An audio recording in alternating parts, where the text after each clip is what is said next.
guys, welcome back to RC Everyday. So, this was another late night brainstorming session, I guess.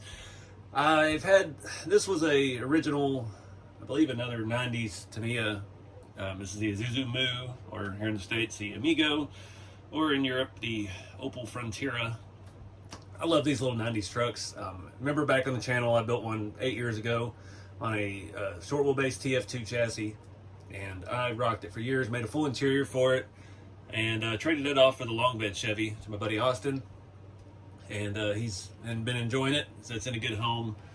And yeah, I've got two other Amigos. One's on the bagged Tamiya chassis that we did, and this one just sitting around, poorly painted. Obviously, we've got some tape residue where things didn't jive right, but I don't know. I just love these. I was thinking maybe I'll pick up another TF2 short wheelbase and make a new one. And then I got to looking around. I was like, I don't really want to spend $400 on a chassis right now. And I've got quite a few TF2s. And I remembered my GCM Racing Cmax chassis. So I bought this, I think my second year at USTE. Might even have been the first. I paid a fortune. GCM stuff is super high end, high quality, and high cost. I bought this chassis, came with their scale transmission, transfer case, all the billet goodies, leaf spring mounts, and I ordered the 3D printed axles to do the super narrow build, and I got to building that like 4 years ago, and the 3D print, I put together the rear axle and it was in a bind. So the print was bad. It was through Shapeways. They had the file through Shapeways, so you could get the narrow axles and do all that.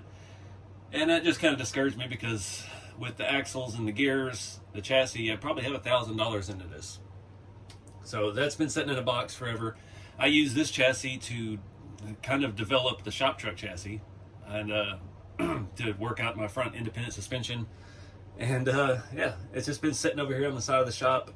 And I was like, you know what? That would be the next evolution to my Amigo history, is to do a higher end chassis and build another one. So I've had these are the takeoff RC 4-wheel drive Yoda wheels, the SR5s that came on the white extra cab RTR, and this is the perfect size tire and wheel for this truck. I did have one glaring problem. These are standard, here's some off-brand axles I got from AliExpress, and they are wide, way too wide for this thing. I'll show you more of that in a minute. So if we do continue with this build, I'm probably gonna have to drop the money to get some of the boom racing. I don't know if the BRX 80s or the 70s. I don't know how narrow I want to go. And that's where I'm at right now. So I did all this last night, just tinkering around. Got the wheelbase set pretty close. We've got some adjustments to make. Mounted leaf under axle. We're trying to get this thing as low as possible. And these are new leaf springs. They are super arched. When I built this chassis originally, I put the red ones on it. They're so soft, like they wouldn't even stay. The end was coming undone from the shackle, and it was coming out, and they're just not good. I don't ever recommend red leaves on anything. The new RC 4-wheel drive RTRs, like the Scottsdale, the extra cabin, especially the Blazer, the leaf springs that come on those are super nice, super soft. They're black, they're not red. So that's probably what we'll need for this. I don't know how you differentiate those and where you get those at yet, but lots of bridges to cross. Obviously this chassis is kind of like mine in the way that it's universal. There's holes up and down it. Wheelbase is completely customizable. So we've got to cut this frame.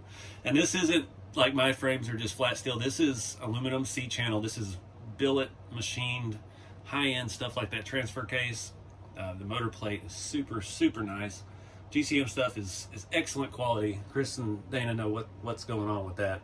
And I was excited to get one, and then here I've sat on it for 3 years and never built anything. So of course, it's time to cut one up. So I need to get the body setting on it lower and work out body mounts. It's really a genius design. So the only thing holding in the transmission are two 2.5 mil screws down here. On this transmission or transfer case mount, the motor plate doesn't actually bolt to the chassis. It fits interlockingly in the C-channel, and it cannot move side to side. I have the servo mount off, but I do have that.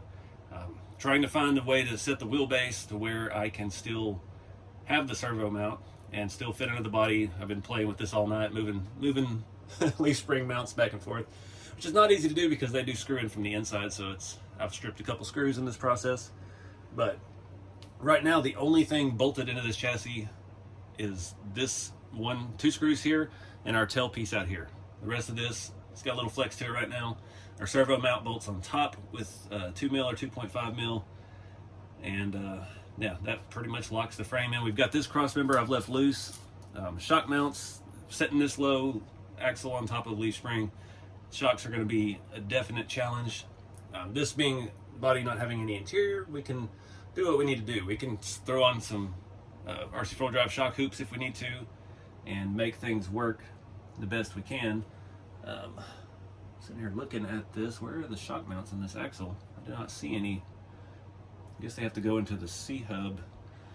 Again, I'm not set on these axles, so we're not gonna worry about shocks yet, but I've got to move these forward. I'm trying right now, I'm getting a whole lot of axle movement rearward, and that's obviously causing issues with the wheel well alignment. So I'm trying to play with that. I moved everything forward one hole. I got to move these up one hole to get a little bit better angle like we have on the rear. And hopefully we can reduce that. That always seems to be the problem when you put the axle on top of the leaves. It's hard to keep it aligned in the body. So lots of ways around that. We can play with actual leaf springs. We can put a longer leaf on there. We can adjust where this is. We can adjust where that is. We've got some points of adjustability. But right now it's looking like everything will work.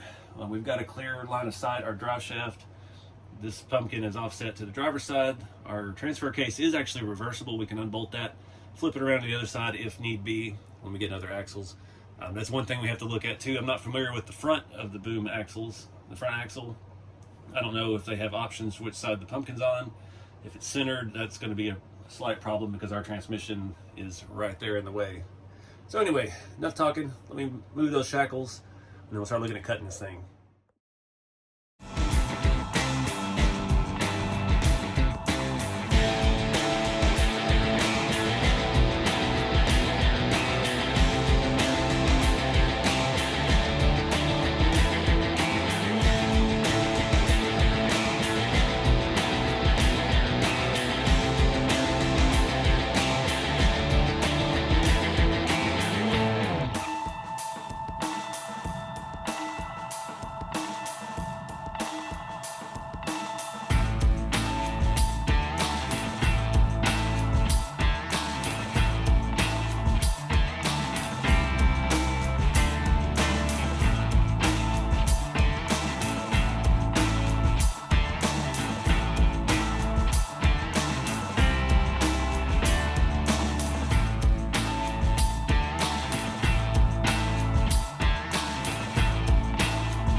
All right, guys, situation.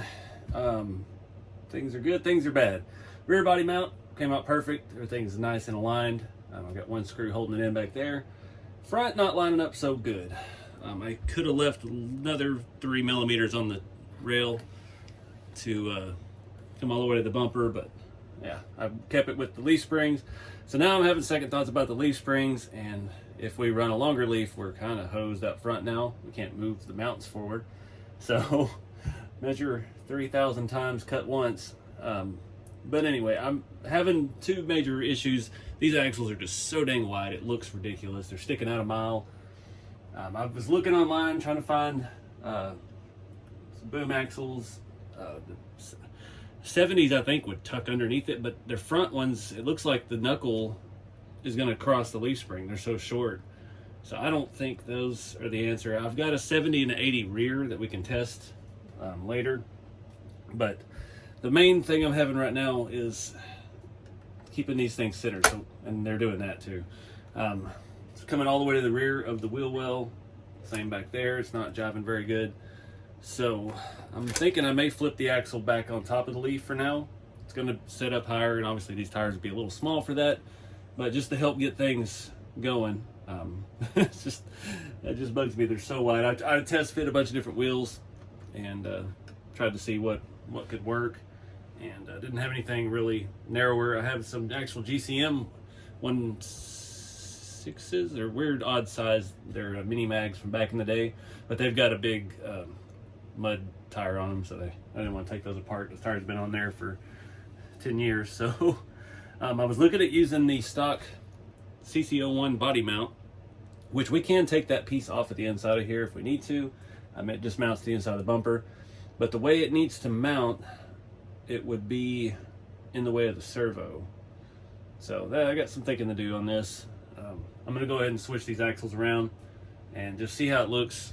See if maybe we'd want to run a bigger tire with these axles, because I hate I mean, you're looking at $250 with shipping for some boom narrow axles front and rear. Their front one was like $130, the rear was $109.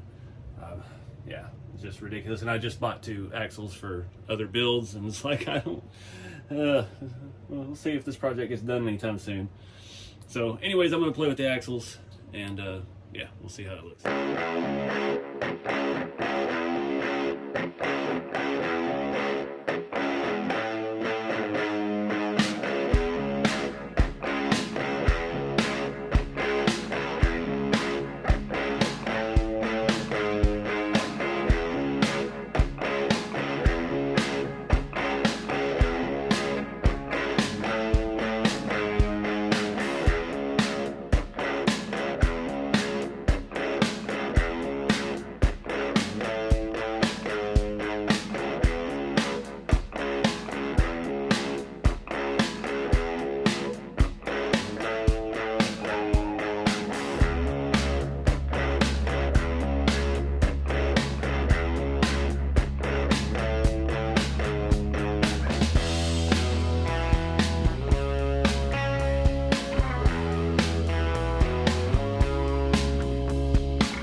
A lot of troubleshooting. So you saw me flip the front hangers and shackles around. Still not jiving quite right. Now it shifts forward. I'm gonna wait before we do any more. I really need to decide if I want to do this or not. I kind of do, but I don't want to spend the money right now. I've got a boom 70 and an 80. This is an 80. I think the 80 is going to work. I've been in there looking at pictures of the BRX 70 front axle, and man, it specifies that it's only for 4-link, because the front knuckles, I mean, that's already close to the leaf spring, and it shows on the 70 that it actually crosses the block and it comes over this far. So being a leaf spring, it may or may not work. The 80 looks like it will work. I've been comparing the width of this one to the 80, and it'll definitely help. I don't think it's still going to be as narrow as I'm thinking, so I'm not sure what to do. Again, originally this truck would have been an independent front suspension like the CC01 chassis it came on, but that's no fun. I don't want to do that. Oh, I just pinched my finger on the tripod. Awesome. So I think if it was a little bit narrower, I think it would look good. I think this is a functional ride height. It's not as low as I'd want. If we could get the 70s to work and really tuck it in, I think it would be fantastic. We could lower it back down, flip the axles, but I definitely think flipping the axle with the 70 is impossible. I think the 70 with leaf springs is probably not going to work. Or we'd have very minimal steering angle, which really needs some steering angle on a crawler. So I don't know. I think we're going to hold off on doing any more. The rear mounts, I did add some 6mm spacers, and that, keeping the chassis level with the bottom of the body, that's going to put our front mount in a better position, where this is pretty much going to be on the end of the frame. So then all we got to do is figure out how to attach this to the servo mount without interfering with the servo. I don't have a servo to put in it right now, so better off waiting on that. Let's measure twice and only cut once this time. But yeah, it's cool. I really love this tire and wheel setup. I loved them when they came on that extra cab from RC 4-wheel drive. I just did not like them for that truck. That truck, they stuck out too far. Those trucks are too high out of the box. Really needs to be more of a stock look, and this being as wide as it is terrible. I don't know. I've got standard hexes in there. These have a pretty thick back hex piece in the wheel. These are 6-lug. I was looking around at all of my 6-lug wheels trying to find a thinner hex so we could take the beadlock apart and put a thinner piece on there. That would get us narrower as well. That's still an option. I know RC4 Drive makes some of those. I have to go through and dig around and find the right lug pattern and see what kind of offset we could gain from that. Ideally, I would like to use these axles. I've had these axles kicking around for a couple years as well. I'd actually pulled the rear off of the shop truck, off of the black or the blue patinaed shop truck. I've got a just another generic Amazon axle coming for that, but I wanted to have the matching set on here in case it worked out, and it may still work out. We may play with tire and wheel offsets, but I'm gonna wrap this one up here. I've got a lot of other projects to get to, and this wasn't on the docket, so this was just kind of a late night figure out, see if it'll work type deal. But I definitely think we can make a front mount. I'm just not sure yet if it's worth it. It's just so wide. I mean, we need like, I would ideally would like ½ an inch each side, but I don't think that's doable. So that this is like all the stuff that's kind of fun, but it's kind of stressful with the shop trucks. You can nerd out about wheel and tire offsets and things like that. Having the shackle in the front has helped our axle situation with it moving backwards. It took me a couple tries to find the right distance which holes to mount it in the frame. The rear is still moving rearward a little bit. Another problem is my shackles are hitting my body mount, so we'll have to trim the body mount. It's not a big deal. It's not in a structural place, but that angle iron, it needs to be trimmed back to the frame and allow our suspension more up travel. So again, that's how it is. These are custom builds, a lot of tweaking and tuning. So I'm not gonna get in any rush. We're gonna have fun with this one. I've wanted to do another Amigo, and I had this body just sitting there looking at me. I put it online about chopping it. People assumed I was gonna chop the top. I was like, no, I'm not cutting up a vintage Tamiya body again. I chopped that Cmax chassis down.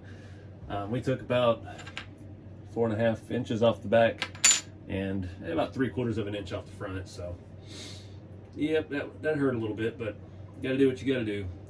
So anyway, guys, I appreciate y'all watching. Comment below with your ideas. If you got links to narrow 6-lug RC 4-wheel drive hexes or another axle. I wish there was another axle other than the Boom Racing.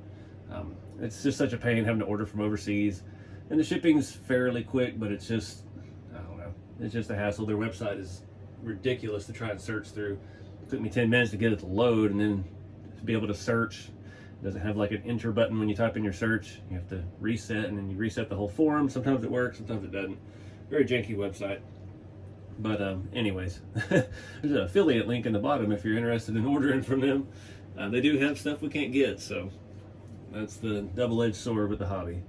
So anyways, let me know what you guys think in the comments. I do have some ideas about painting, like maybe primer in the hood, and I don't know, maybe a door. We've got a little bit of damage there. We might be able to scuff that out or weather it. I'm trying to leave as much of the blue as possible, and I'm trying really, I don't want to touch the doors because whoever painted the window trims on this body did fantastic. And I do not want to have to redo that. I did that on my yellow Amigo and it was not fun. But we definitely have some stuff to deal with on the body, but that'll be the fun part. So keep it scale, guys. See y'all in the next video.